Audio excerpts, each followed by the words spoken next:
Hi there, welcome to lecture 10 of Fox, number theory. And number theory is the foundation of cryptography, which, enables secure email, communication, banking, social media. I mean, life would be completely different without number theory and cryptography. Okay, quick recap of what we did last time. Okay, so we talked about sums, how to compute sums, various tools, various ways to compare approximately big O, big theta, little theta, big omega, and so on and so forth, the asymptotic order notation. Okay, and then I introduced you to this gem of using integration to quickly and accurately approximate sums. Okay, now today we're going to be talking about, number theory, and we'll start basic, but then we'll quickly ramp up and talk about the greatest common divisor, Euclid's algorithm, and so on and so forth. Ultimately, we'll use that basic number theory to prove the part 2 of the fundamental theorem of arithmetic, which is that prime factorization is unique, and then we'll end with modular arithmetic, which is the basis of, cryptography and Rsa Public Key Cryptography. So some gems waiting at the end if we have time.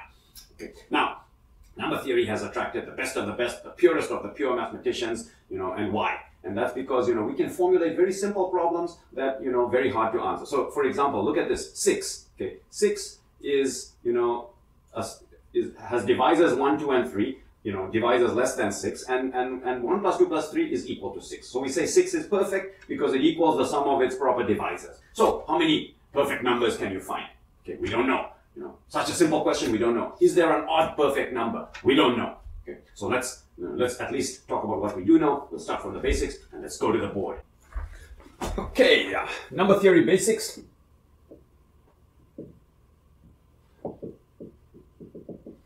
Division. Okay, so, from high school, so you're dividing 27 by 6.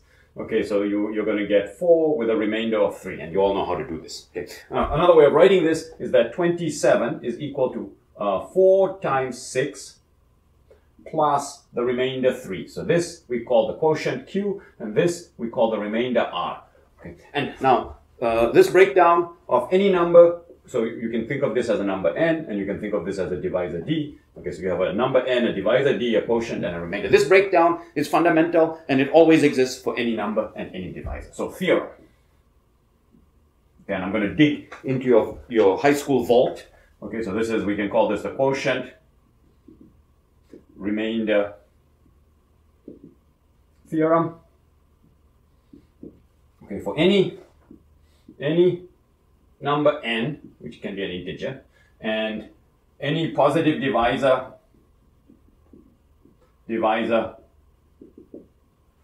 d, which is a natural number.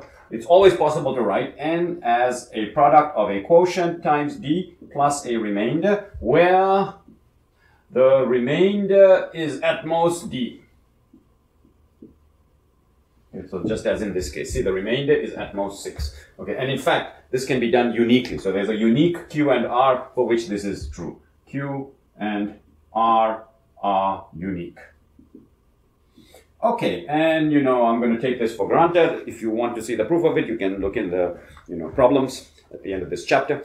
Okay, and sometimes the remainder can be 0. So for example, 24 is equal to 4 times 6 plus the remainder 0. When the remainder is 0, we say that 6 divides 24. So 6 divides 24, and we write that as 6 divides 24. I mean, it's just a notation. Don't panic.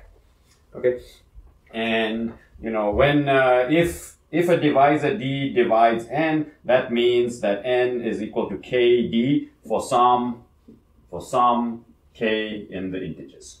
Okay. Remember, it's very important. The remainder is, it can be 0, or it can be 1, 2, 3, all the way up to 1 less than d. We don't typically allow the remainder to be larger than d, and that's what makes this breakdown, this quotient remainder theorem, unique. This breakdown is unique. Okay. So, quick definition of, there's these very special numbers, the primes. So the primes, P. Okay, so what are the primes? 1 is not a prime. The primes start at 2, and then 3, 5, 7, 11, and so on. Okay, so the prime numbers P. The prime numbers are quick. You should have seen these. Are the numbers P such that the only divisors of P are 1 and P. So there are no divisors. The only, let's say, positive divisors. There are no other divisors of P. So, 5 has only divisors 1 and 5. 2, 3, and 4 are not divisors. Okay, now basic facts about divisibility and division. Okay, so basic facts. And I think this is an exercise in the chapter, so do the exercise if you're unfamiliar with these basic facts. So fact number 1. So fact number 1, any divisor, any positive divisor divides 0. Okay? Because you can set the quotient equal to 0 and the remainder is then 0. So any 0 times d is 0, so any divisor divides 0. Okay? 2. If some divisor divides m and another divisor d prime divides n, then d prime divides mn. So an example, 2 divides 8, okay, and 3 divides 9, and so that implies that 2 times 3, 6 divides 8 times 9, which is 72. 8 times 9, which is, i.e. 6 divides 72, and that you can check that, and it's true. Okay, so in general, if a divisor divides a number and another divisor divides another number, the product of the divisors divides the product of the numbers. Okay, 3. Now, we can prove all these from the definition of divisibility. So I encourage you to do the exercise that proves these. Okay, if d divides m, so you have a divisor of m, and d divides n. Okay. If d divides m and d divides n, then d divides m plus n. So if you have a divisor of m and a divisor of n, then that same divisor divides the sum. So, for example, 2 divides 4 and 2 divides 6, and so that implies 2 divides the sum, 2 divides 10. Check. Okay. 4.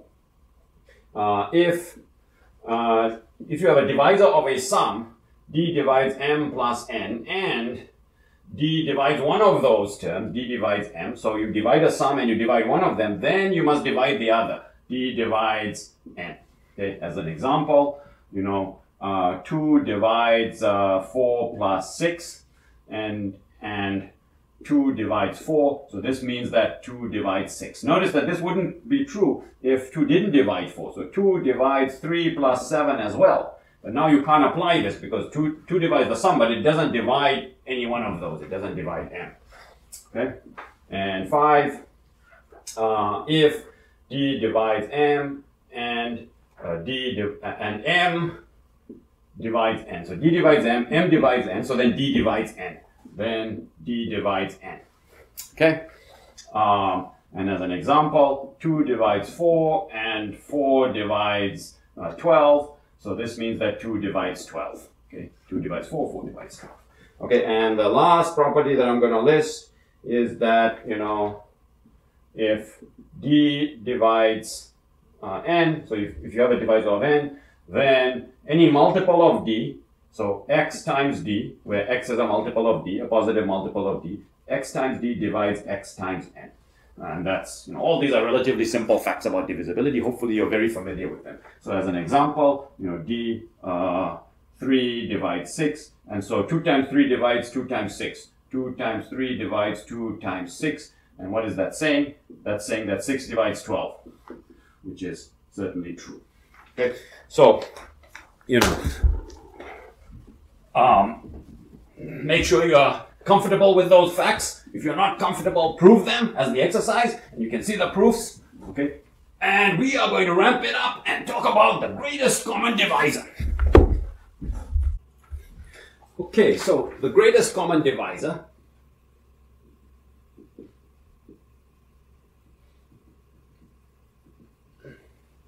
so sometimes we call this the GCD and Euclid's algorithm.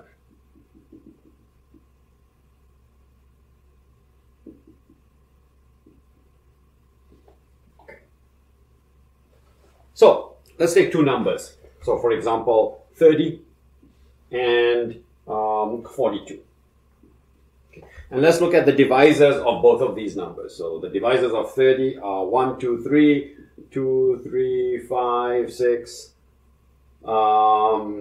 15, and 30. Okay. So these are the divisors of 30.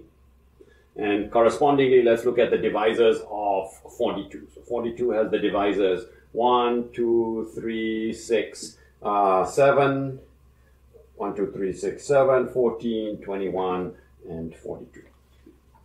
Okay, so they both have a lot of divisors. But now we can consider what are called the common divisors. So which divisors are common to both of these? So the common divisors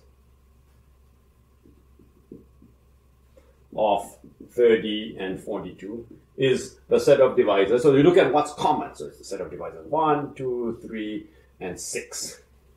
Okay, and when you observe this set, you will see that there is a greatest common divisor. So the greatest common divisor is 6. So it's the largest divisor that divides both 30 and 42. So let's formally define the greatest common divisor. So the greatest common divisor, the GCD of, well, let's use let's use small letters. So the GCD of M and N. Okay, so they cannot both be 0. Okay, if they're both 0, sort of a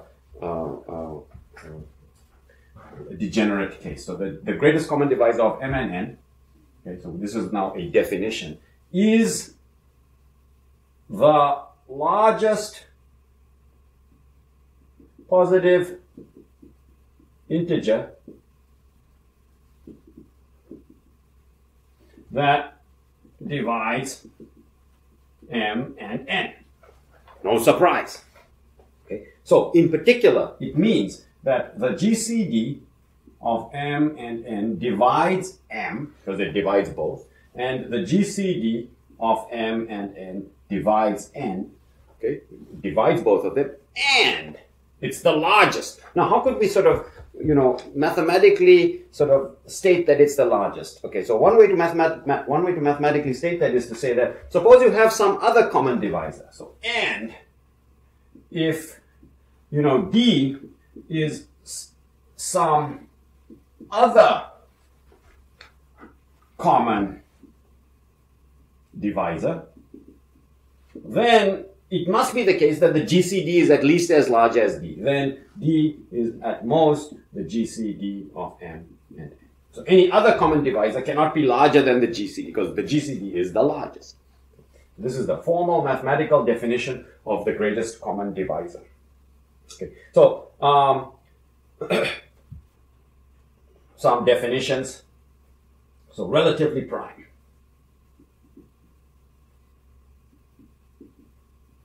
Okay. So we define the primes. So let's consider the GCD of a number M and a prime P. Okay, so this is a number M, and this is a prime P. Okay. Well, in this case, the only divisors of P are 1 and P. So either M is a multiple of P, so in which case, the GCD is P. It's P if M is a multiple of P, and otherwise it's 1. Otherwise. So let's take an example. So the GCD of 29, 28, and 3. Okay, 3 is prime. So there are two cases. Either it's equal to 3, okay, if 28 is a multiple of 3, in this case it's not. So since 28 is not a multiple of 3, the GCD is 1. Okay. On the other hand, the GCD of 27 and 3, well, because 27 is a multiple of 3, the GCD is 3. Because the divisors of any prime are just 1 and itself. Okay. Now, it's possible for the GCD to be 1 even for non-primes. Okay. So let's consider the GCD of 8 and 15. So the divisors of 8 are 2, 4, 1, 2, 4, and 8. And the divisors of 15 are 1, 3, 5, and 15. So nothing in common, okay, except for 1. So the only common divisor is 1, so the greatest common divisor is 1. So the GCD is 1. Okay, so it's possible for the greatest common divisor to be 1, even if the numbers are not prime. And in this case, we say that these two numbers, with respect to each other, behave as though they are prime. So they are what we call relatively prime. So these two numbers are called relatively prime. So it's possible for numbers which are not prime to be relatively prime. If one of these were a prime, then it's almost always relatively prime unless the other number is a multiple. Okay? So that's the definition of relatively prime. Okay, now let's talk about computing the greatest, the GCD. And let's take as an example the GCD of 42 and 30. So let's take as an example the GCD of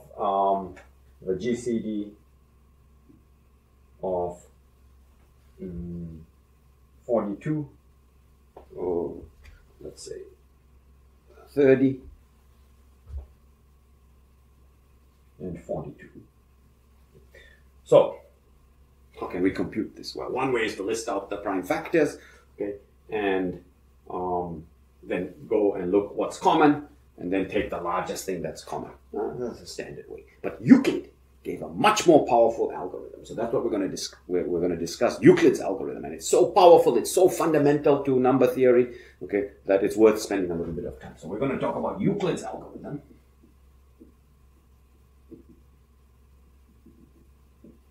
Okay, and the basic idea behind Euclid's algorithm is the following theorem. Okay, so Euclid, basically knew the following theorem. So theorem. Okay. Now I'll introduce you to common practice. So first of all, observe that the GCD of M and N is equal to the GCD of N and N. Okay, that's because it's you look at the divisors of the two numbers, and then you take the set of common divisors and take the maximum. So it doesn't matter in which order you look at the divisors of the two numbers. So the GCD doesn't depend on the ordering in here. So it's typical that when we formulate a GCD question, we typically put the smaller number on the left and the larger number on the right. Okay, doesn't have to be the case. This is also the GCD of 42 and 30, but just to make life simpler, we typically assume that the left hand input, the first input is smaller than the second input, or smaller equal to. Question: what is the GCD of N and N? So for example, what is the GCD of 30 and 30? That's trivial to compute. Okay, and if you have done it before me, you should easily all have convinced yourself that this is 30. So the GCD of N and N is 30. What about the GCD of N of 0 and N? So for example, the GCD of 0 and 30. What is that? Interesting. And in order to figure this out, you should remember that any number divides 0. So 30 divides 0, 30 divides 30. So this is also 30. So the GCD of 0 and 30, or the GCD of 0 and N is N. Okay, so this is N, and this is N. Okay? So some simple facts. Okay, so what did Euclid prove? Euclid proved that the GCD of N and M. Okay, now remember, typically we write this in the form that N is less than M. Okay, because if N is equal to M, it's trivial. It's just equal to N. So we're only interested in the cases where N is strictly less than M. Okay. Although the theorem still holds even if it's not the case, that even if you had less equal to. So what Euclid's theorem, what Euclid knew, and the theorem that we're going to prove, okay, is that the GCD of a number of two numbers is equal to the GCD of the remainder when you divide M by N. So the remainder when you divide M by N and N. Okay, now let's see if that makes sense. Okay, so the GCD of 30 and 42 is the remainder when you divide 42 by 30. So is equal to the GCD of the remainder when you divide 42 by 30. Well, when you divide 42 by 30, you get 12, okay, and 30. Now notice that 12 is less than 30, so it's in the right order according to our convention. And why is that? Why that is because the remainder, when you divide by n, is always less than n. Okay? And that's coming from the quotient remainder theorem that we already discussed. Okay? Okay, but if that theorem really is true, then it should also apply to this guy. So this should equal the GCD, okay, of, you know, the remainder when 30 is divided by 12, so that remainder is 6, okay, because 2 times 12 is 24, and then the remainder is 6 gets you up to 30. So that's 6 and 12. Okay. But if that theorem really is true, it should apply to the GCD of 6 and 12. Okay, so what is that? That's equal to the GCD of the remainder when 12 is divided by 6, but the remainder when 12 is divided by 6 is 0, because 6 divides 12, so that's 0 and 6. But we know that the GCD of 0 with anything is that number 6. So this is equal to 6. Oh, it's the same thing we got before, which is good. Okay. It's very good that, you know, when you computed the GCD, when we computed it by hand, and we computed it using a theorem that's supposedly true, we get the same answer. Okay? So this is an example of that theorem in action. It's that we can reduce the GCD computation to what looks like a slightly smaller problem. Because look, the numbers here are all smaller than the numbers here. Well, the 30 remains, but then we replaced 42 by 12. In fact, we're guaranteed to replace 42 by something less than 30. And since 42 was bigger than 30 to start with, if we replace it by something that's less than 30, then it's going to be much smaller than 42. Okay. It turns out that this algorithm for computing the GCD is very, very fast. And we'll illustrate with another example soon. Okay. So let's prove that theorem. And in proving that theorem, I'm going to show you the typical way in which GCD proofs take place. Okay, so we're going to prove that theorem. Wow, why do we have to prove things? Oh, because, you know, well, first of all, this is a math class, and in math, we only believe things after they are proved. And second of all, look at how powerful that algorithm is. It allows us to compute GCDs very fast. Okay. So do we believe that? Does it always work? Let's prove it. Proof. So typically, we're saying that one GCD, let's call this D, is equal to another GCD. Let's call this D prime. Okay. So we're saying that two GCDs are equal to each other. Okay. So, you know, there are two ways, there are many ways to prove this, but, you know, the way that we typically follow is to say, well, if they're really equal, then it means that D is less equal to D prime. Okay? And it also means that D is greater equal to D prime. And the only way that both can be true is if they're equal. D equals D prime. So this is the typical way in which we approach a GCD proof. Okay? And so, now, how do we prove that that D is less equal to D prime? So how to prove this? Question mark. Okay. Well, we know that D prime is the largest common divisor of these two numbers. So if we can prove that D is a common divisor of these two numbers, then since D prime is the largest common divisor, then D must be less equal to D prime. So that's our idea in the proof. So the idea here is show that D divides the remainder of, you know, when M is divided by N, and D divides N. So D divides this guy, D divides that guy, and if D divides both, then it cannot be larger than the greatest common divisor, which means it has to be less equal to the greatest common divisor. So let's show that. Okay. So D divides N, okay, because D is a common divisor of N and N. D divides M. Okay.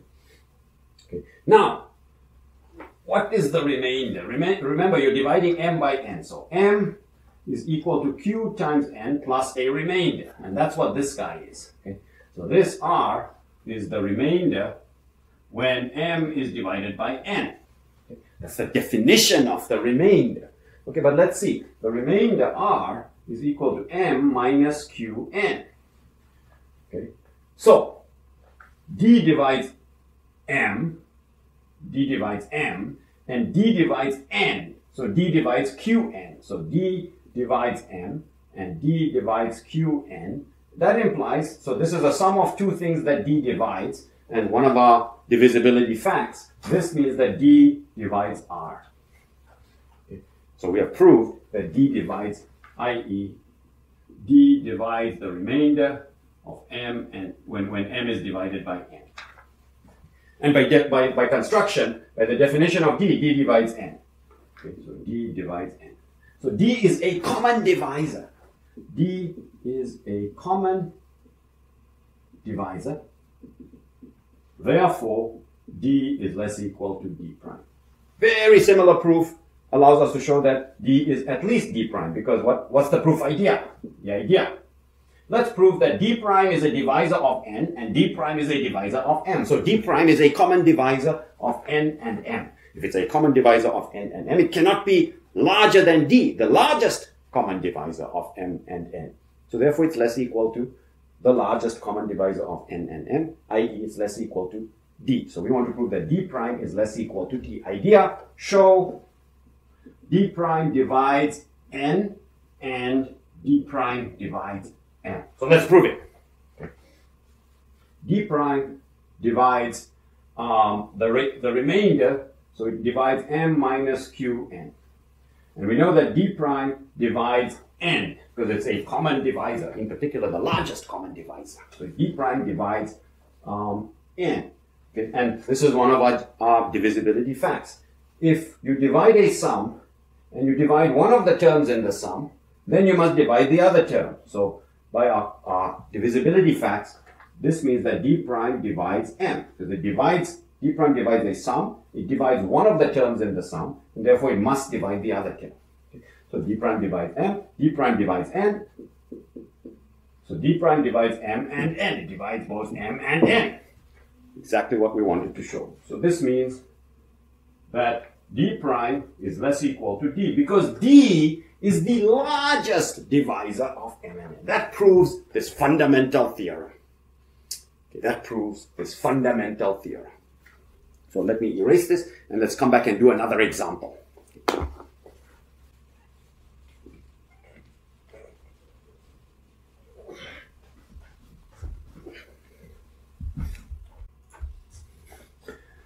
Okay, so, just like there's the quadratic formula, we may ask, is there a formula for the greatest common divisor, for the GCD? It turns out that there's no formula. You can't plug in M and N into some formula and out pops the GCD. But there's something that's close to a formula. It's about as close as we can get to a formula. So, and we're led to this quote-unquote formula via Euclid's algorithm. That's how beautiful this algorithm is. It's so fundamental. Okay, so Euclid's algorithm,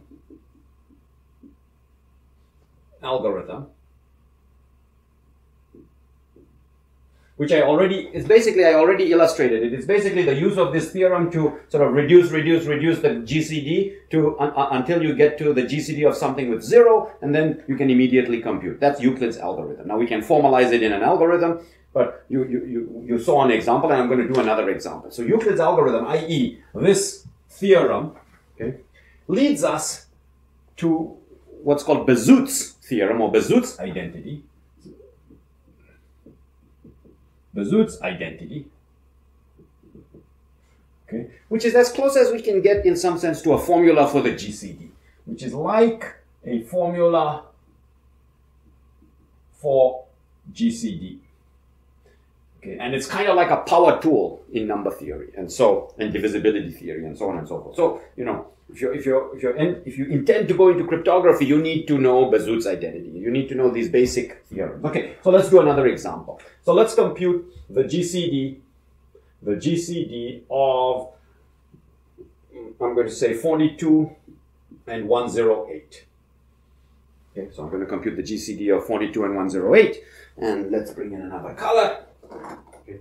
And let's apply that theorem. The theorem says, divide 108 by 42, so you get 84 plus the remainder of 24. So this is, the GCD of 24 and 42.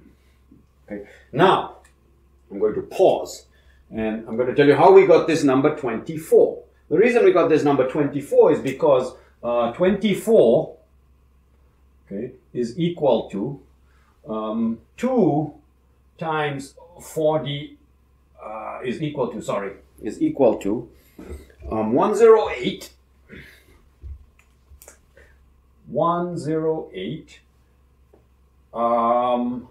minus 2 times 42.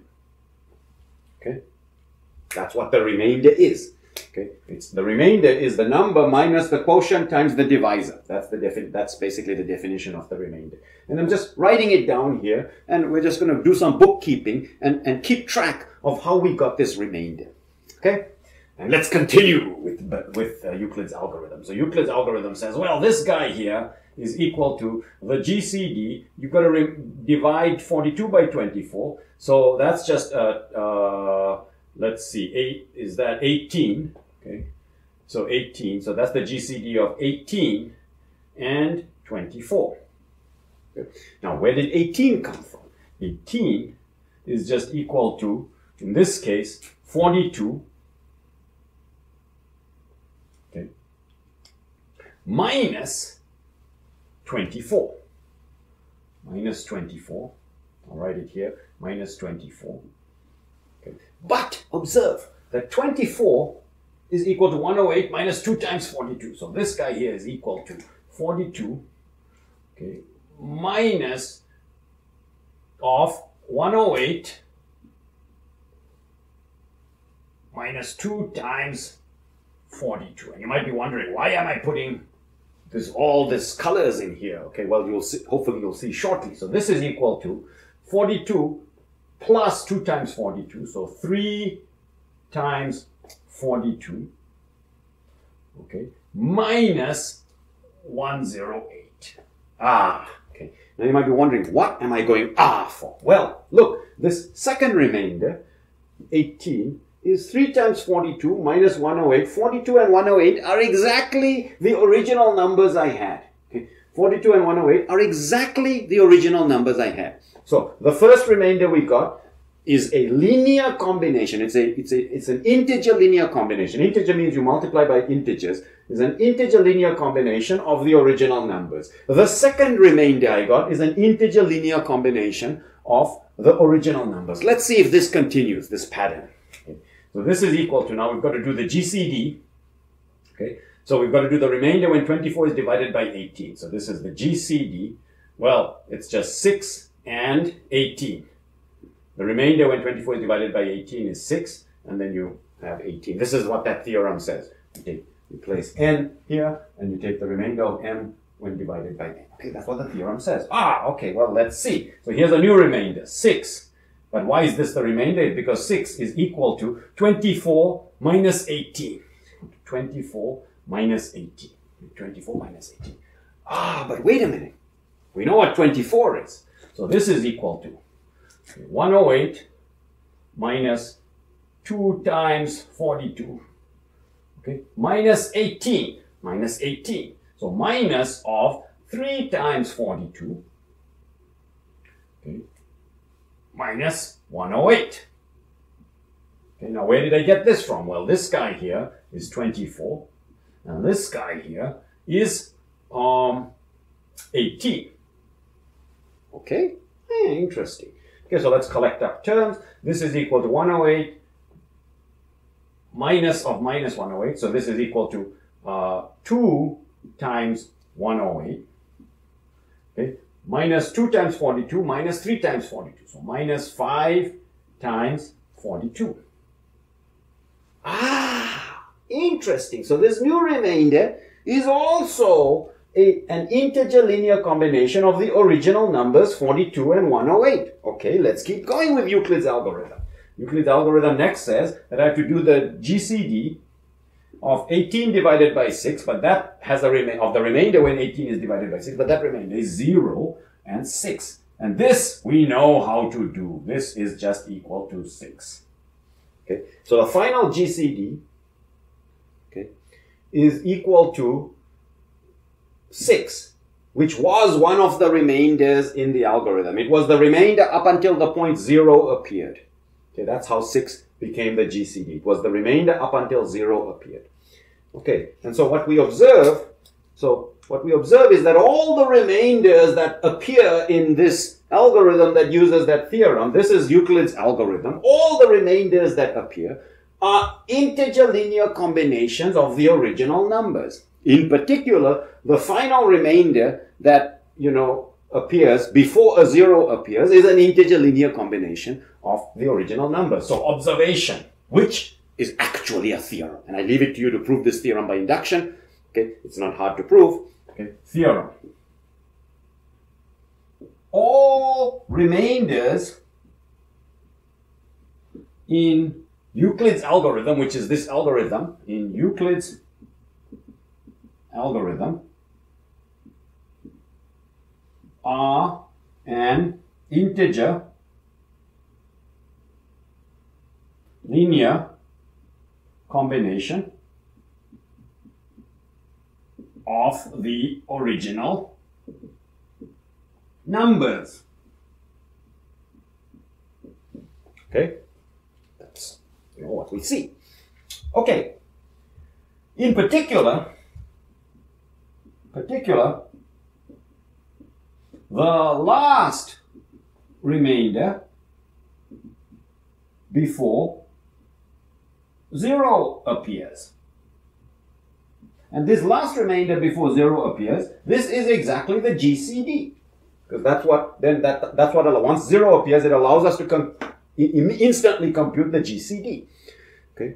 So what this means is that since all the remainders are integer linear combinations, and the last one that gives us the GCD is an integer linear combination, this means that the GCD of M and N is some integer linear combination, some positive integer linear combination of M and N is equal to, mx plus ny, where x and y are integers. So for example, in this example, the GCD of 42 and 108 is 2 times 108 minus 5 times 42. Okay. It's some x and y. For some x and y, it's mx plus ny, and this has to be greater than 0, assuming that not both of these are 0. Okay, so one of these is, non-zero, and we define the divisors of a number as positive.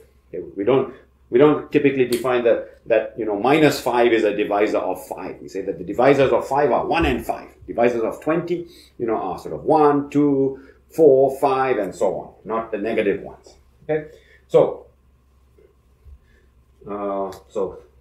theorem. So the GCD of M and N is a positive integer linear combination of M and N. That's what this is. Okay, but now let me push a little further. Let's consider any positive integer linear combination. Let Z equal mx plus ny. So this Z is a positive integer linear combination. So Z is any positive integer linear combination. A linear combination just means you multiply m by some constant and multiply n by some constant, and then you add. That's a linear combination, and then it's positive. Okay, and the reason it's called an integer linear combination is because you're multiplying by x and y, which are integers. Okay, so let Z be any positive integer linear combination. Then let's look at this. Okay, so the GCD. Okay, the GCD divides mx. Okay, because the GCD, so the GCD of m and n divides mx because it divides m. GCD divides m, so it divides mx. The GCD of m and n divides ny because it divides n. Okay, so if it divides n, it divides any multiple of n. Okay, so this means if it divides mx and if it divides ny, then it divides the sum. This means that the GCD of mn, okay, which is a positive number, divides z, because it divides each of the terms that add up to z. So if it divides each of the terms that add up to z, it must divide the sum, which is z. But how is it possible that the GCD divides z? That can only be possible if the GCD is at most z. So this means that the GCD of m and n is at most z. Okay. So what have we shown? That if you consider any positive linear combination of m and n, it cannot be less than the GCD.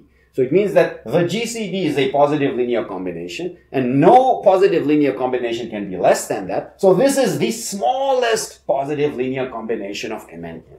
So the GCD of m and n is the smallest positive linear combination of m and n. Wow.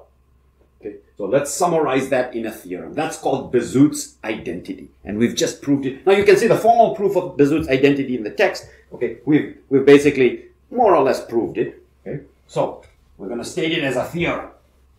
It's so fundamental. It's kind of like a formula for the GCD, and I'll explain to you what I mean by that. You can use it in a formula when it comes to derivations. Okay, so Bazoot's theorem, or Bazoot's identity. Bazoot's identity. Okay, the GCD of m and n is equal to mx plus ny, where x and y are integers. Okay, and it's the smallest such positive linear combination. Bazoot's identity says that the GCD of m and n is in particular, and so this is a positive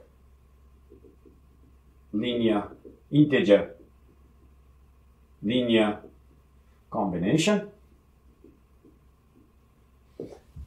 and it's the smallest such positive integer linear combination, and there is no smaller positive integer linear combination. Okay, so in particular, any linear combination, any positive linear combination, any positive linear combination z, which is equal to mx prime plus ny, must be a multiple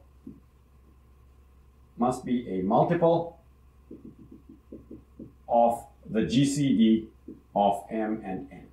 Interesting. So this is Bazoot's identity. Now, why do I say it's almost a formula for the GCD? Because it writes the GCD as a specific expression. It's like a formula for where you plug in m and n, and it's equal to mx plus ny. The problem is we don't know, it doesn't give us an explicit formula for x and y. We just know that x and y exist. So if we could compute x and y very quickly, then we would have a formula. It's just that we don't know specifically what x and y are. Okay, so that's Bazoot's identity. Okay, and so let's keep Bazoot's identity here and do some examples.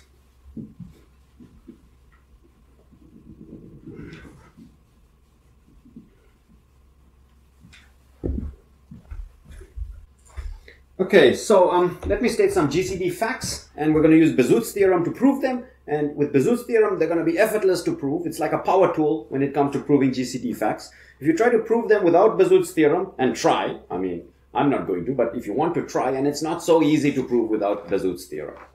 Okay, so GCD facts.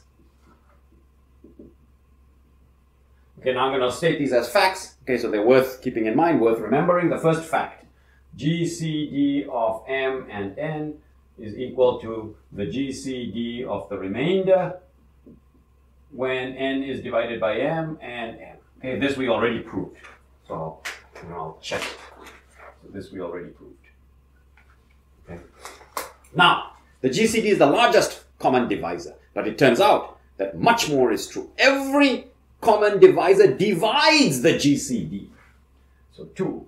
Every common divisor of m and n divides the GCD of m and n. Wow! So try to prove that without Bazoot's theorem. We'll prove that very shortly. But if you look at the examples that we have done, and you look at every common divisor, it is the case that every the GCD is a multiple of all the smaller common divisors. 3. Okay. The GCD of k times m, k times n. So if you take m and n and multiply them both by k, it's just, you can just multiply the GCD. This is k times the GCD of m and n. I'll leave that for you to prove. So I'll put a tick mark here because I'm going to leave it for you to prove. It's not a hard proof. Okay, I'm going to leave it for you to prove. You know, try proving it any way you want. I suggest Bazoot. We'll see a few proofs. Okay, I'll prove 2 very shortly. Okay, so I'm just listing the facts. 4. If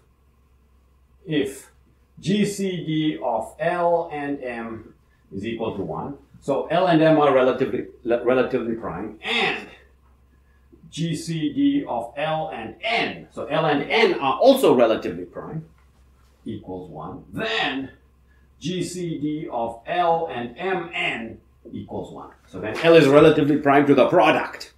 Okay. So L and M have no common factors bigger than 1. L and N have no common factors bigger than 1. So L and the product Mn also has no common factors bigger than 1. And finally, the most important GCD fact, which is sometimes called Euclid's lemma, or a generalization of which is sometimes called Euclid's lemma. 5. If, you know, some divisor divides the product M and M times N. So if you divide a product and the divisor D is relatively prime to one of those guys, let's say M, and GCD of, you know, D and M equals 1, then D divides N. So if D is relatively prime to M, then it must be the case that D divides N. Okay. So let's prove 2, 4, and 5, and it's kind of effortless to prove them using Bazoot. Okay. So every common divisor of M and N divides GCD of M and N. So what? The GCD of M and N is equal to mx plus ny for some integers. So if you have a common divisor divides M, so it divides this guy.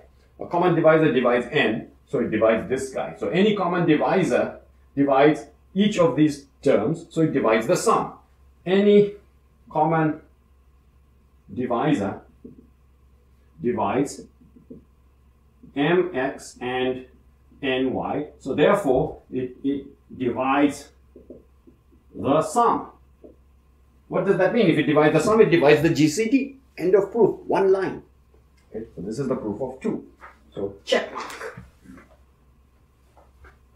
Okay. Let's look at the GCD of L and M. So let's prove 4. The GCD of L and M is equal to 1. So GCD of L and M is equal to 1. That means that, you know, there's Lx plus my, which equals 1. Okay, because the GCD is 1 and it's equal to an integer linear combination. GCD of L and N equals 1. So that means that there's Lx prime plus ny prime, which is equal to 1. Let's multiply both. So multiply the left. Lx plus my times Lx prime plus ny prime is equal to 1 times 1. Okay, but what's this? This is L times x. Okay, so let's multiply it all out. This is Lx times Ly, so it's Lx times Lx prime plus Lx times ny prime plus my times Lx prime, my times Lx prime plus my times ny prime, my times ny prime. Okay, so this is equal to L times xx prime L, so times L xx prime plus L times, you know, x and y prime plus L times myx prime, so myx prime plus mn times y prime. So that's this product, and this product equals 1. But observe, here's L and here's mn. And this is an integer, and this is an integer. So we have an integer linear combination of L and Mn. And that integer linear combination of L and Mn equals 1. And there's no integer linear combination that can be smaller than 1 if it has to be positive. Therefore, this is the smallest integer linear combination of L and Mn. But that's the GCD. That's what Bazoot says. Bazoot says the GCD is the smallest positive integer linear combination. So therefore, the GCD of L and Mn equals 1. The GCD of L and Mn equals 1. And that proves this GCD fact. So if L and M are relatively prime, L and N are relatively prime, then L and Mn are relatively prime. Now for the most important guy, Euclid's lemma. Okay. So 5. Okay. GCD of D and M equals 1. So that means that, 1 is equal to x d plus dx plus my. Okay. GCD of D and M is 1, so it's equal to dx plus my for some x and y, integer linear combination. So the GCD, this is like a formula. Okay, and we know that let's multiply both sides by n. So this means that n is equal to dnx plus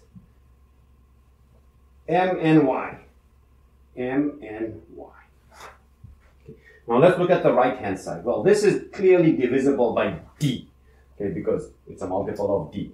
So this is divisible by d. Divisible by d.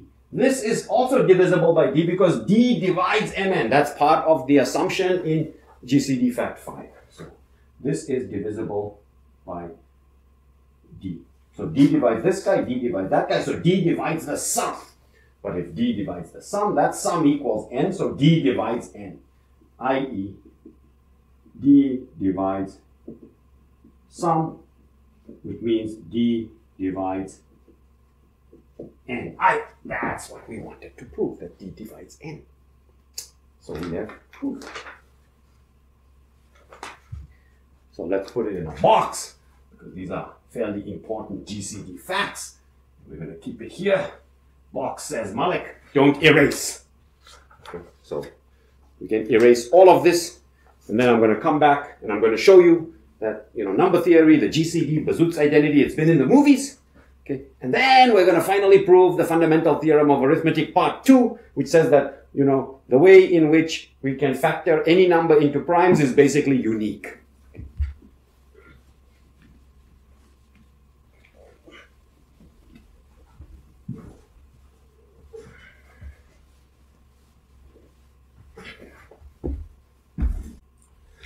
Okay, so number theory is everywhere, and it's even been in the movies, and so GCD, Bazoot, all this stuff, and I'm going to give you an example of that. Die Hard 3. I think it's Die Hard with a Vengeance, where the bad guy is Simon Gruber, and then the good guys are, John McClane and Zeus Carver, and Gruber gives them a puzzle. Okay, here's the puzzle. You have a 3-gallon jug and a 5-gallon jug. And an unlimited supply of water. And you have to somehow measure exactly 4 gallons and put it on a scale. The scale sees that it's exactly 4 gallons and turns off a bomb. Otherwise, bomb explodes, body parts flying everywhere, all that good stuff, movie ends, and so on and so forth. Okay. So, and they did some this and that, and who knows, nobody can understand what they did when you watch the movie. But, okay, let me give you a sort of a strategy for this problem, this kind of a problem. So, step 1, repeatedly fill the 3-gallon jug. Okay, that's easy to do. You repeatedly fill the 3-gallon jug. Okay, but now here's what you do with the water as you fill each time you fill it. So, you have to then empty the 3-gallon jug. So, empty the 3-gallon jug into 5-gallon. Okay, as much as you can empty, and then, you have to pour the stuff out of the 5-gallon jug. So, as much as you can, okay, and then empty the 5-gallon jug if it gets full, empty the 5-gallon if it gets full, okay, and then continue to empty the 3-gallon jug, and continue to empty the 3-gallon. Okay, so that's the basic idea. So, let me show you how this would work in this example. So I'm going to represent the number of gallons in the 3-gallon and the 5-gallon by a pair of numbers. So the initial state is 0, 0, 0, 0. Okay. Now what this says is, fill the 3-gallon jug. So if you follow rule 1, it takes you to the state 3, 0, which means 3 gallons in the 3-gallon, that's full, and 0 here. And then that takes you to the next step, which is to empty the 3-gallon. Okay, so you empty the 3-gallon, and that gets you to 0, 3. Okay, and now repeatedly fill, so you go back here. So fill it again. Okay, so you get to the state 3, 3. Okay, now you need to try to empty, but now when you try to empty, this thing gets full. Okay, so this thing gets full when you try to empty, it gets full with 1 left in here and 5 here. But when it gets full, you throw whatever's in the 5 gallon out. So you throw it out, you get to 1, 0, and now you continue to empty your 3 gallon jug. So that gets you to 0, 1. Okay, so this is all step 2 in some sense. Okay, and now you repeatedly continue, you fill. So that takes you to 3, 1, and you can see what's happening next. Look, you get, when you empty the 3 into the 1, you get 1, 4. Wow, bam! Look at that, beautiful. Okay, so this is step 2. Okay, and you've solved the problem. Okay, now I don't know what they did in the movie. I'm pretty sure they didn't do this. They jumped around like this, and all of a sudden, by magic, they got 4 gallons. Okay, okay. So where's the number theory? Where's the GCD? Where's Bazoot? Okay, let me show you. Okay, so in this process, imagine that you have emptied the 3 gallon jug X times. You emptied the 3 gallon X times. And what's going on? You're emptying. As you empty, whenever it gets full in the 5 gallon jug, you throw that out. So that means that you might have had to throw out of the 5 gallon jug, Y times. Which might required, emptying the 5 gallon Y times. Okay, good. Okay, so how much water is left in the 5 gallon jug? How much water is left? So let's call that L. Left water, in the water left in the 5 gallon jug is how much you poured in, which is 3 times X, minus how much you sent out, 5 times Y. Okay, good. But wait, you look at this and say, well, wait a minute, you've got 3 and 5, and this is an integer linear combination of 3 and 5. And didn't we learn about that with GCD and Bazoot? Yes, we did. So let's compute the GCD of 3 and 5. GCD of 3 and 5 is equal to 1. Okay? And we know that that's an integer linear combination of 3 and 5. And indeed, look, 1 is equal to 2 times 3 minus 5 times 1. Minus 1 times 5. So let's write it this way. 3 times 2 minus 5 times 1. And this, in this example, exactly corresponds to emptying the 3 gallon jug twice. Okay, so emptying twice the 3 gallon jug. 3 gal emptied twice. And the 5 gallon has to be emptied once. 5 gal emptied once. Okay, and indeed, if you do that, you should have the GCD of 3 and 5 in there, okay, which is 1. And let's see.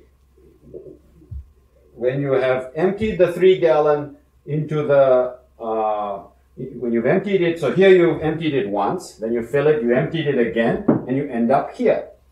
Okay. So this corresponds to that state. So this state corresponds to this equation. Now I want 4 gallons. So look, if I just do this 4 times, I should have 4 times as much in my 5 gallon jug. So multiply by 4, I get 4 is equal to 3 times 8 minus 5 times 4. There's a hardcore solution that we know must exist. In other words, what the GCD and Bazoot says is that if you have emptied the 3 gallon jug 8 times and the 5 gallon jug 4 times, you will indeed have 4 gallons there. And let's see, 3 times 8, well, we all know what that is, 24, and 5 times 4 is 20. Yes, indeed. Okay, so you have to empty the 3 gallon jug 8 times, and in the process you will empty the 5 gallon jug 4 times. So it means that this guarantees, this is a strategy to guarantee getting the 4 gallons. Bazoot and GCD, it turns out that we got there earlier, okay, but that need not have been the case. Now, okay, what we see here is that whatever the GCD is, you can get a multiple of the GCD in the 5 gallon jug and nothing more. No other numbers are possible, because whatever you get in there is a linear combination of 3 and 5. So it has to be a multiple of the GCD. And luckily, the GCD is 1. So, try this problem instead with a 3 gallon and a 6 gallon jug. Looks like, oh, it should be easier. You've got a bigger jug here you can mess around with. Try it. Try it. You can't do it. You can't do it. And if you want to, and okay, so one quick idea for why you can't do it is that, anything that's left in the 6-gallon jug will never be 4. Okay, because it has to be a multiple of the GCD, which is 3. And 4 is not a multiple of the GCD. And so try to see if you can actually solve this problem, 3 and 6-gallon jugs. So if the movie producers had made a mistake, because if they didn't understand number theory and, they had used 3 and 6-gallon jugs, bam! No way to do it, boom! Bomb explodes, no more sequels. Okay. All right. So let's erase, and then I'm going to come back and show you the proof of the fundamental theorem of arithmetic part 2.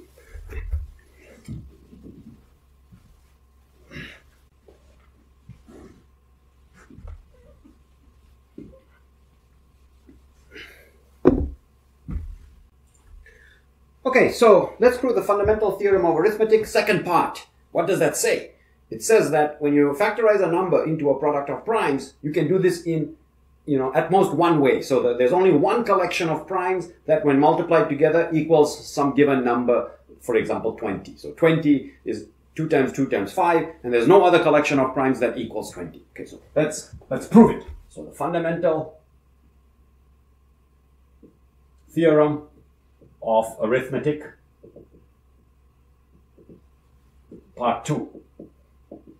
So part 1 was that you can, factorize any number into primes, and now we're showing that it can be done at most in one way. Okay. So factorization is unique. Okay, and ultimately this boils down to a very simple extension of this GCD fact number 5, okay, which says that, so lemma, remember lemma? Remember this thing lemma? So a helper theorem, a helper result. If a prime divides a product, then it divides one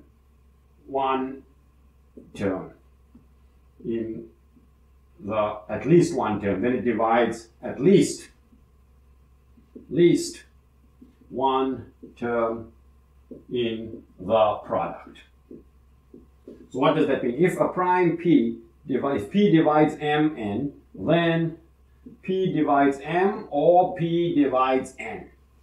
If prime divides product, it divides one of the terms. Then you can generalize this to any number of terms in the product, and I ask you to do this by induction, and you should be able to, do it by induction after I show you how to do it for 2. Okay. So if a prime divides a product, okay, so suppose P divides M. If P divides M, then we're done. If P divides N, so proof. If the prime P divides M, we're done because it divides one of them. So you're done. Okay, if P does not divide M, so if P does not divide M, okay, that means M is not a multiple of P. Okay, so that means P is not a divisor of M, and there's no other divisor of P except 1. Okay, so that means that the greatest common divisor, this means that the greatest common divisor of P and M equals 1. But if the greatest common divisor of P and M equals 1, then it means that P divides N. That's exactly what we proved. If the GCD of D and Mn is 1, if the GCD of D and M is 1, then D divides N. Okay, so if P divides M, we're done. And if P does not divide M, then its GCD with M is 1, in which case, by GCD fact 5, it must divide N. Okay, and so therefore, if it doesn't divide M, it divides N, so this OR is always true. Okay. An interesting sort of, and the way we're going to use this fact is that if P divides, let's say, Q1, Q2, and both of these are primes, okay, then P is one of those primes. If these are all primes, then P divides Q1 or P divides P equals Q1, P equals Q1 or P equals Q2.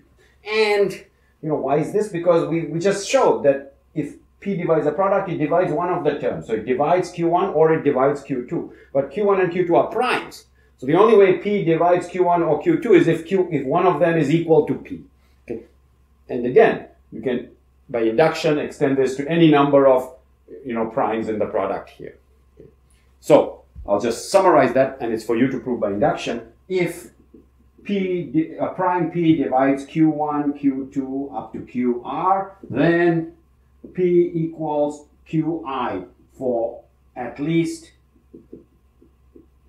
one of the primes Qi. Okay.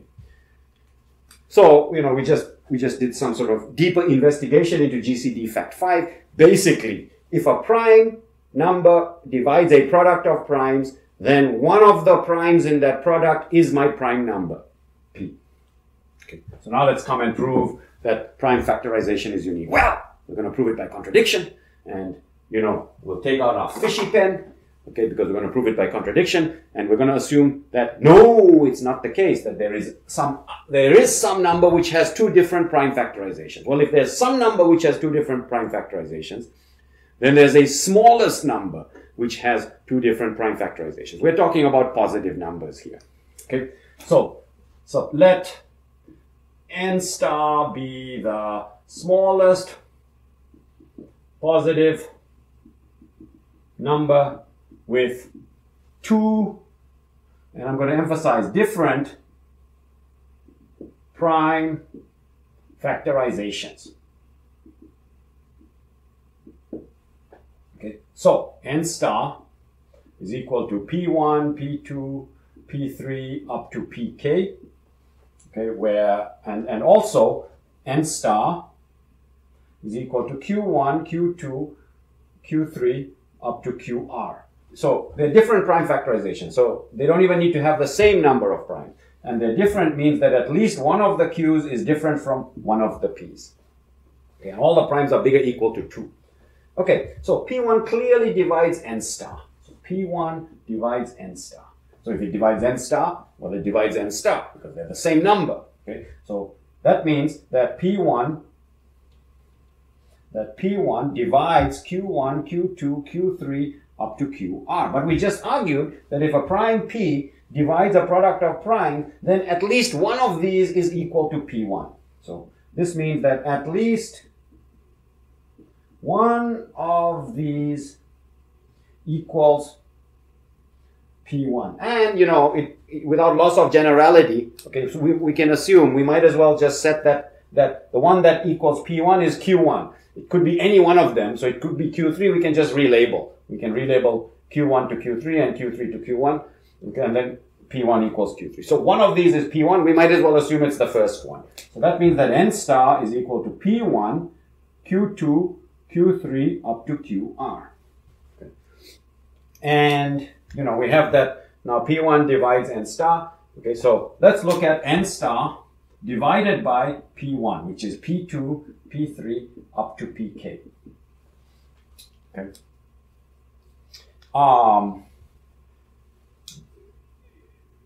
Let's look at now n star divided by P1 in this representation. So then n star divided by P1 is equal to Q2, Q3 up to Qr. So the first observation we have to make is that, well, you know, can this number be 1? If this number is 1, it means that this number is 1.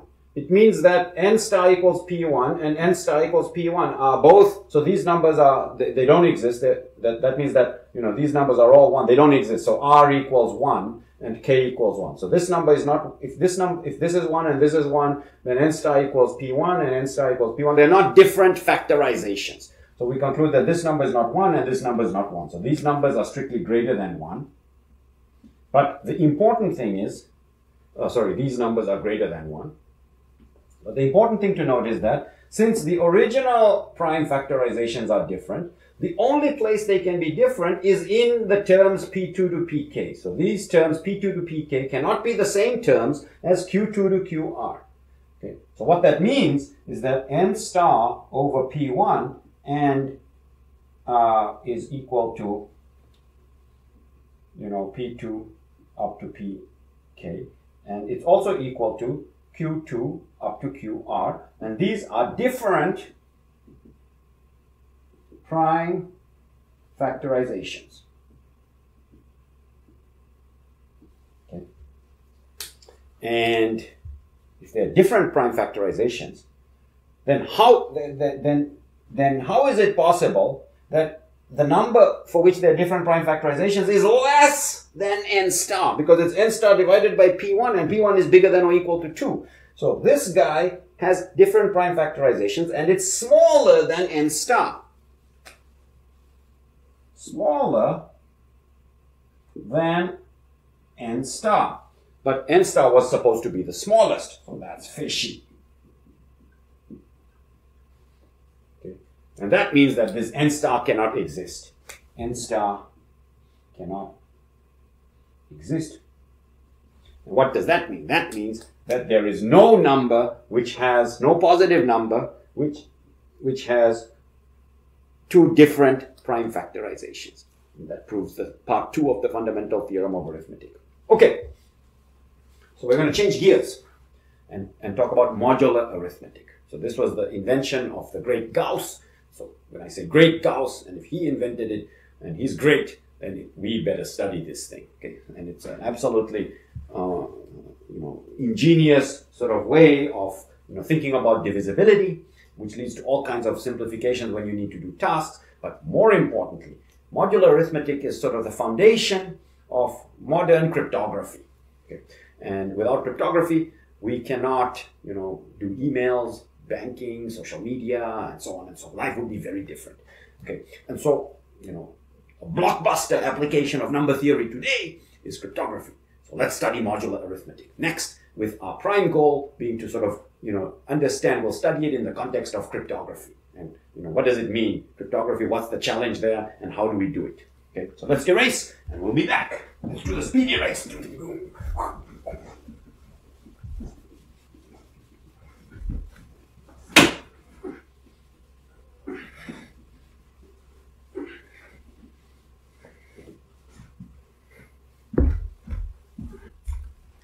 Okay, so let's talk about modular arithmetic and the application to cryptography. So modular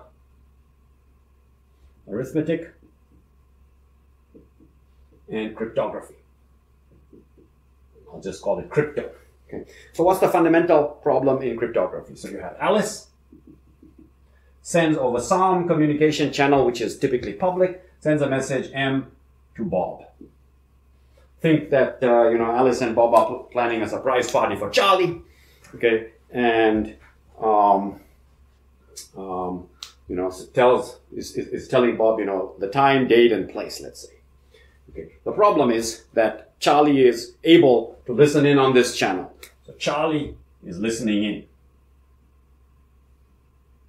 Okay, so Charlie listens in, and then Charlie hears this message, and the birthday is no longer a surprise, and that's a complete disaster.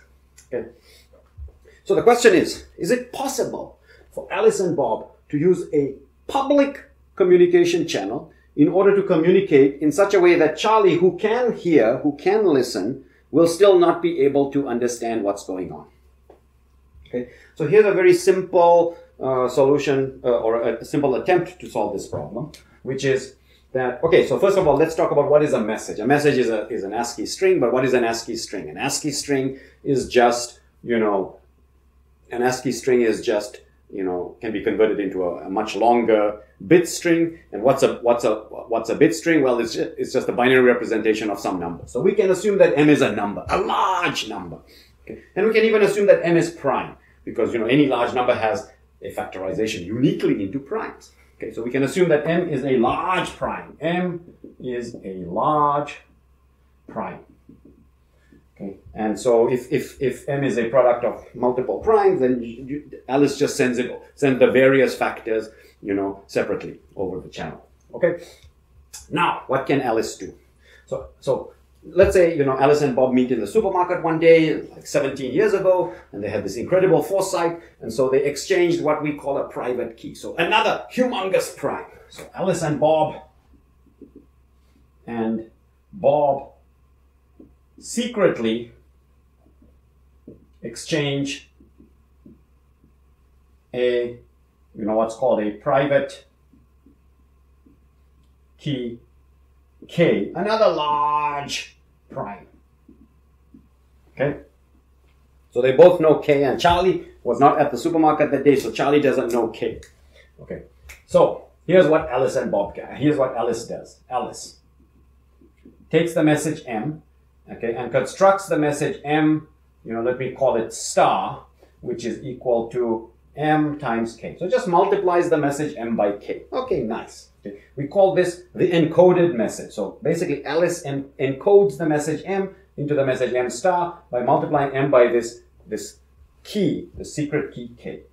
Okay. So now, instead of sending M across, Alice sends M star. Okay. Now, M star is, you can think of it as the encrypted version of M, the encoded version of M. Okay, so this is encrypted now. Bob receives M star. Bob gets M star. Okay. But Bob knows the key K, so Bob constructs M by just taking M star and dividing by K, because M star is M times K. If you divide by K, the K is cancelled and you get back M. Okay. So at least in this scenario, we are clear that Bob can recover the message M from M star because they both know the key K. Okay, what can Charlie do? So Charlie doesn't get to see M, gets to see M star. So Charlie sees M star, okay, and doesn't know the key K. So it looks like Charlie cannot access the message M, except that that's not quite true. Okay, Charlie can factorize M. So Charlie can factorize, so Charlie can factorize M star into its two primes into M and K. And here the fundamental theorem of arithmetic basically screws us. Because what does the fundamental theorem of arithmetic say? That when Charlie factorizes M star, he's going to get a unique set of factors. In fact, he's going to get these two factors, M and K, because there's no other way to represent M star. So the fundamental theorem of arithmetic comes back and pinches us in the butt. Okay. But wait a minute. But that doesn't tell Charlie the message. It just says that the message is either this guy or that guy. Okay. But here's the punchline. Now, once Charlie has narrowed down the message to either M or K, when he converts these bit strings back to ASCII, K being some random private key will not make any sense. It'll be some random nonsense. Whereas M will say, December 27th, 10 a.m., union. Okay. And so this will make sense. This one will be just nonsense. And so then Charlie effectively can figure out, oh, the message was this guy, because that's the only thing that makes sense. We're dead. Charlie can figure out the message, except Charlie cannot, at least not quickly. Okay? And that's because factorizing numbers into their product of primes turns out to be a computationally hard problem, at least as far as we know today. Okay? So it will take Charlie a very, very, very long time, long compared to the number of bits in each of these primes. It'll take Charlie a very long time to factorize this M star into its product. Okay. So in principle, Charlie can figure out M. In practice, he can figure it out after a long time. Okay. But after that long time, the surprise party has already come and gone, and Charlie figures it out, and oh well, now I know that I was going to have a surprise party on December 27th, but it's already January 19th. Okay. So this sort of scheme is secure by virtue of the fact that factorizing is algorithmically hard. Okay. All right. There is a flaw with this scheme though. So even though it looks secure, there is a flaw, which is the following. Supposing that, remember I said, for example, if the message is a product of primes, Alice has to send a product of primes. So supposing Alice sends M star and, L star. Okay. So M star equals M times K. L star equals L times K. So supposing that Alice has to send a second message. Now, Charlie can look at M star, which is equal to M times K, and L star, which is equal to L times K. And Charlie can compute the GCD of M star and L star. The GCD of M star and L star is equal to the GCD of K times M and K times L. And one of the GCD facts that we stated is this is equal to K times the GCD of M and L, which is equal to K. So if Alice ever sends a second message, then Charlie, by computing the GCD of the two messages, can recover K. And once he recovers K, he has the secret key. He can divide by K and recover M and L. So there are two problems with this scheme. Well, the first problem is that Alice and Bob had to exchange a secret key. And when the heck did they do that? Okay. So that's a burden on this process. And the other burden on this process is you can only use this key K in order to send one message. And if you want to send a second message, you better go and meet at the supermarket again and exchange another key and then send a second message. But if you're going to go and meet at the supermarket to exchange a key, you might as well meet at the supermarket and just exchange the message. Okay? So those are the two issues with this scheme. Okay. And then, not that long ago, Rsa Cryptography was born, okay, which basically solved both of these problems. It allows you to send as many messages as you want, okay, and you don't need to meet in the supermarket to exchange a private key. Wonderful. Okay? And that's called public key cryptography. And it's ultimately based on modular arithmetic. So let's discuss modular arithmetic. That great invention of Gauss.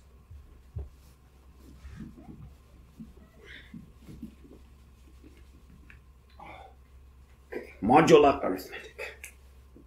And basically it's sort of an arithmetic that all revolves around one very simple definition.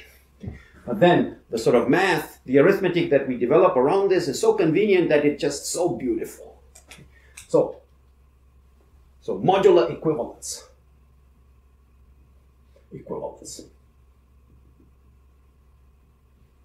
Okay. So you have some divisor D in mind. So there's a divisor,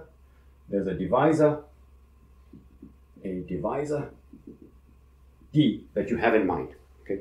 And so we're going to imagine that we move into a world that's modulo D. So think of this as a world that's modulo D. So everything we do is considered modulo D. It's similar to the remainder. So when you do remainders with respect to a divisor, you can have a remainder of 3, or you could have a remainder of 3 plus D, and so on. Okay?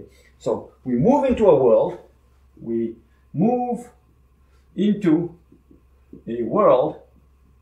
that is sort of called the mod D world. Okay? And we talk about two things being equal in this mod D world. So we say that A is equal to, and we use a different symbol for equals to. We say equivalent to or modular equivalent to. So A is equivalent to B. Okay? We talk about the equality of two things in this mod D world. So we label this world as mod, just to remind us, mod D. So we'll just always place a mod D to say that we're talking about equality or equivalence in this mod D world. Okay, but that has a meaning in the regular world that we live in. Okay, what does that mean? To be equivalent in this modular D world, it means that D divides A minus B. That's all it means. It means that A minus B is divisible by D. Okay, i.e., that is A minus B is equal to K times D. So for example, in the mod 7 world, okay, in the mod 7 world, 2 is equivalent to 9. 9 is equivalent to 2. Okay, 17 is equivalent to 10. Okay, so let's see. So this minus this is minus 7. So 2 minus 9 equals minus 7. Is that divisible by 7? Yes. The quotient is minus 1. 9 minus 2 is 7, divisible by 7. 17 minus 10 is 7, divisible by 7. You can think of this mod D world, if you want a sort of notation or a sort of intuition that you're familiar with, it basically says that 2 and 9 have the same remainder when divided by 7. 9 and 2 have the same remainder when divided by 7. 17 and 10 have the same remainder when divided by 7. In this case, the remainder is 3. In this case, the remainder is 2. Okay, they have the same remainder when divided by 7. But this is a much more convenient and more sort of, an easier to manipulate definition, because, remainder is not easy to mathematicalize. But this is a purely mathematical definition. A equals B, mod D, if D divides A minus B. That's it. That's the definition of modular equivalence. Okay, and now let's see some of the properties, some of the properties of the arithmetic that happens in this world. So supposing, that A equals B and C equals D, okay, in the regular world. Then we know that A plus C equals B plus D. We know that AC equals BD. Okay. We know that A to the any power n is equal to B raised to that same power n. Okay. So in the real world, you have that A plus C equals B plus D. In the real world, you have that AC equals BD. In the real world, you have that A raised to any power n is equal to B raised to that power n. Okay. And all of these hold in the modular world. So if we replace this with congruence, with modular equivalence, okay, so if these two things hold, then A plus C is equivalent to B plus D. AC is equivalent to BD, and A raised to any power n is equivalent to B raised to that power n. Okay. Actually, this and this are almost the same, because it's always the case that if A is congruent to B, then A is congruent to B, and so by this product rule, A times A is congruent to B times B. So this implies that A squared is congruent to B squared, and this is just a generalization, and then you can repeat that again. A times A squared is congruent to B times B squared. Okay, so this follows by induction without any problem. Okay, so let's prove some of these. Okay, so and we're in let's call it, we're in the world mod P. Okay, the reason I didn't choose D again is because I already have a D here. Okay, so assume we're in the world mod P. What does that mean? So what does this mean? A is congruent to B. This means that A minus B is equal to RP. And this means that C minus D is equal to SP. Okay, so let's add. Okay, A plus C minus B plus D is equal to R plus S P. That means that A plus C minus B plus D is divisible by P. And that's exactly what this says. This means A plus C is congruent to B plus D in the mod P world. Okay. Let's look at AC times BD. AC and BD. Okay. So this means, so we have that A equals B plus RP, and C equals D plus SP. So let's multiply.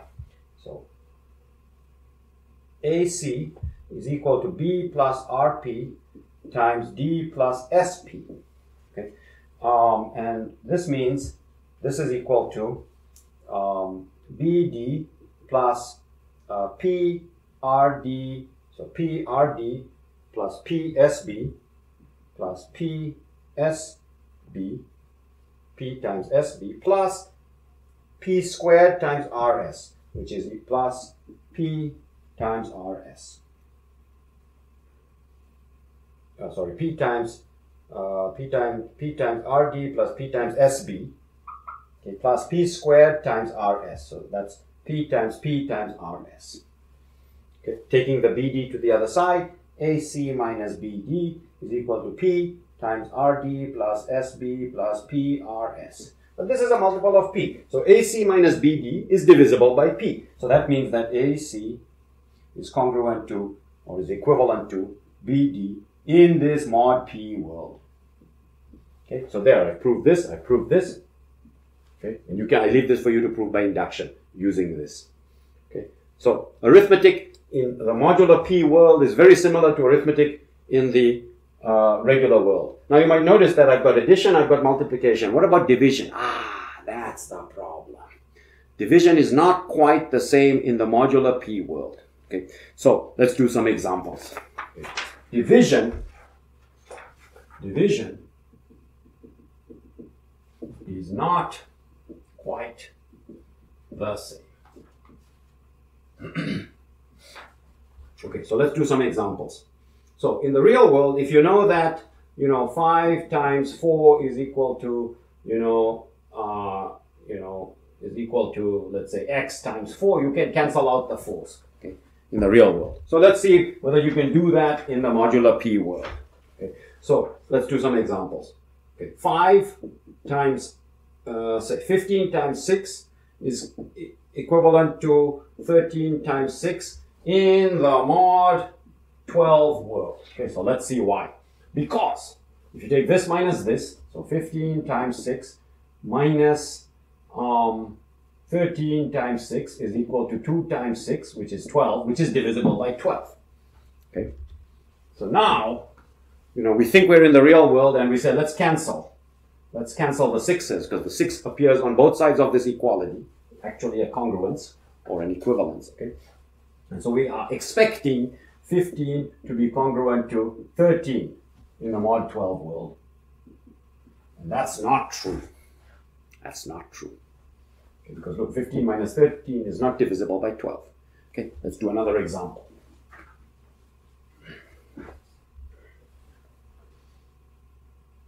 "15 times 6 is congruent to 2 times 6 in the mod 13 world. Okay, so let's see why. 15 times 6 minus 2 times 6. 15 times 6 minus 2 times 6 is equal to 13 times 6, which is clearly divisible by 13. So this congruence holds. Okay, and let's see what happens if I cancel the 6. Boom, boom. I have that 15 times 15 should equal 2 in the mod 13 world. In this case, check. It works. So dividing both sides by 6 works. Okay, let's try one more example. Okay. 7 times 8 is congruent to 22 times 8 in the mod 15 world. Okay. Is that true? So let's see. So this minus this is 7 minus 22 times 8, but this is just minus 15. So it's going to be divisible. This product is going to be divisible by 15. Okay, and if we cancel, okay, we find that we are expecting 7 to be congruent to 22 in the mod 15 world, and it is. Okay, so in the modular world, sometimes you can cancel a common factor on both sides, sometimes you cannot. What matters is the GCD of the factor you're trying to cancel and the modulus. So the 15 there is called the modulus. So you can cancel a common factor from both sides if the GCD of the factor and the modulus is equal to 1. The modulus is the world you're in, and the factor in this case is 8, in this case is 6. So let's see, the GCD of 6 and 13, that's 1. The GCD of 8 and 15, that's 1. Okay. And usually this GCD of the factor and the modulus will be 1 if the modulus is prime, as in that example. So this is usually the case if the modulus is prime. Okay, and so for that reason, most of the time we like to work in a prime modulus. We like to jump into a modular world where the modulus is prime. And then division, so cancelling a factor from both sides, also works, most of the time.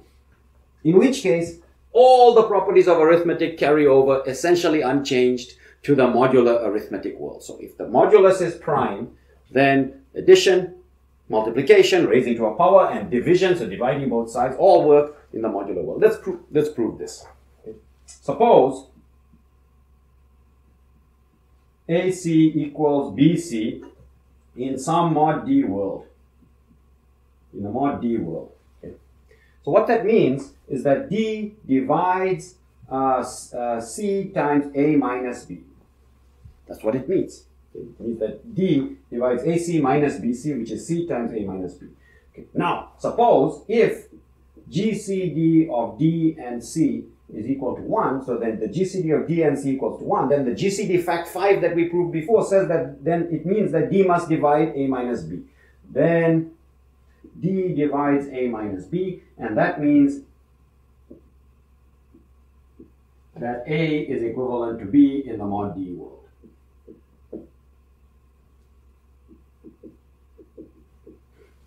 Okay, so that's modular arithmetic. In a prime modulus, you can more or less, well, you can always, addition is like follows the rules of regular arithmetic. Multiplication follows the rules of regular arithmetic. Raising to a power follows the rules of regular arithmetic. Division more or less follows the rules of regular arithmetic as long as you're in a prime modulus world. Okay, so there, modular arithmetic in a nutshell. And then we're going to do two applications. One, raising numbers to huge powers, and then two, RSA cryptography. Okay, so let's erase and let's come back.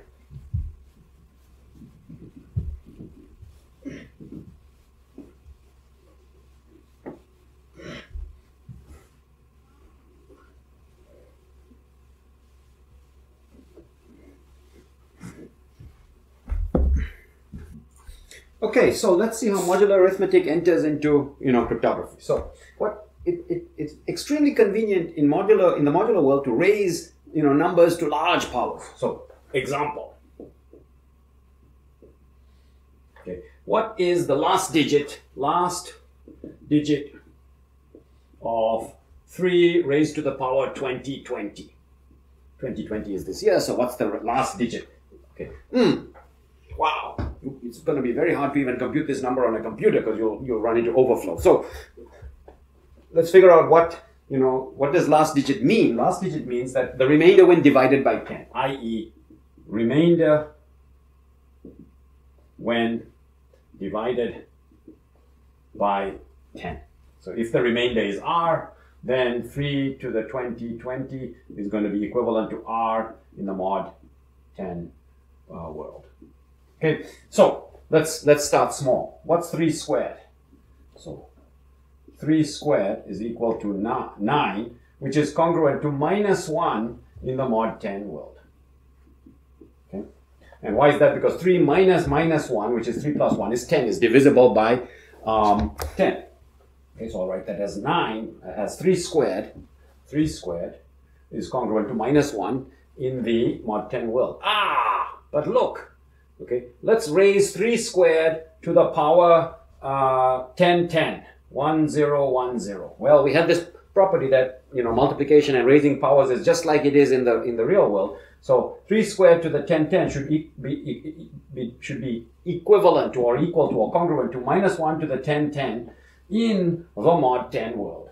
Okay, and so 3 squared to the 1010 is 3 squared to the 1010. This is 3 to the 2020. Should be congruent to -1 to the 10 raised to the power 1010, but -1 raised to the power 1010, this is just -1 raised to an even power, is 1 in the mod 10 world.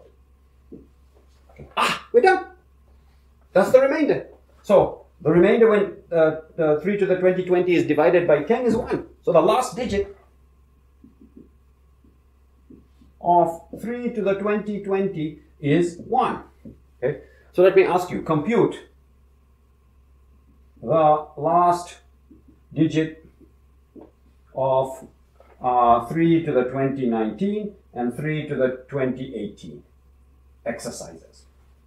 Okay, so in the modular world, it's extremely easy to raise to large powers. And it turns out that raising to large powers is at the heart of RSA. So let me show you how RSA works. And if you want to see the mathematics, please read the chapter. Okay, and the last exercise in the chapter gives you all the details. Okay, so RSA Public Key Cryptography. So the setup is the same. You have Alice who wishes to send a message to Bob, and Charlie is eavesdropping. Okay, and now before Alice multiplied the message, okay, by some secret key K. So in the RSA cryptography world, Bob broadcasts public keys. Okay, and he broadcasts two things. One, a power, and two, a modulus. Okay, so let's take an example. Suppose Bob broadcasts the power 23 and the modulus 55. Okay, now, corresponding to these two numbers that Bob broadcasts, these are called his public keys, he has what's called a private key. Bob has a private key, which is very hard to compute from the public keys. You basically, it's similar to the computationally hard reason why Charlie cannot figure out the birthday secret without knowing the secret K in the multiplicative model. So it's very hard to compute the private key. In this case, it turns out that Bob's private key is 7. Okay? So these numbers, 23, 55, and 7 are very special. Okay? And one of the aspects of public key RSA cryptography is to actually figure out how to compute these numbers. Now I'll show you what happens. Instead of Alice multiplying the message M, so Alice has message M. Instead of multiplying the message M by some private key K, Alice multiplies the message M by itself 23 times. So Alice computes, M raised to the power 23, okay, in the modular 55 world. So she has to compute what this is equivalent to in the mod 55 world. Okay. So for example, if M is equal to 2, then Alice computes 2 raised to the power 23 in the mod 55 world. And you can go ahead and compute this using sort of techniques that I showed you here. And in this example, you would get that it's equal to 8. So Alice sends M star is equal to 8 across the channel. Bob receives 8. Okay, Bob receives 8, and Bob computes M star raised to his private key 7 in this mod 55 world. So Bob computes 8 raised to the power 7 is congruent to what in the mod 55 world. Okay. And lo and behold, you will find that 8 raised to the power 7 is congruent to, ta-da, 2 in the mod 55 world. Okay, so you can go and do these exercises, and then you will see that, oh, wait, look, what? Bob has recovered 2, which is the original message M. So Bob has recovered M. Okay. And the magic of RSA is that Bob, with this process, will recover M no matter what it is. You can try it with 3, you can try it with 5, you can try it with 4. Whatever M is, Bob will recover M. As long as Alice raises M to the power 23 and computes the remainder, mod 55, and then Bob computes, and Bob raises the message M star to the power 7, okay, and then computes the remainder, mod 55, you will find that, this remainder that comes across the channel when raised to the power 7 will always recover the original message. And that's not trivial to prove. That's the last exercise in this chapter. Okay. Now what about Charlie? Charlie also sees 8, but because Charlie doesn't know the power to raise it to, basically cannot recover M. Okay. And why do we call this public key cryptography? Because the public keys Bob has broadcast to Alice and Charlie and everyone. So anybody can send Bob a message using these public keys. Bob is the only person who can decode the message. And fundamental to this entire scheme is the ability to raise numbers to very large powers. And fundamental to that is modular arithmetic. And here's an example of that. So play around with this and you'll see them. It's just unbelievable magic going on here. Okay. So today we covered number theory. Okay, it's a lot of stuff, but there's the fundamental facts of divisibility, GCD, Euclid's algorithm, Bazoot's theorem, and applications of those. And then we move to modular arithmetic, which has the blockbuster application of cryptography. So if you want to end up in cryptography, you need to learn the number theory. So do all the exercises, do all the pop quizzes, and so on and so forth. Okay. For the moment, we're done. See you next time.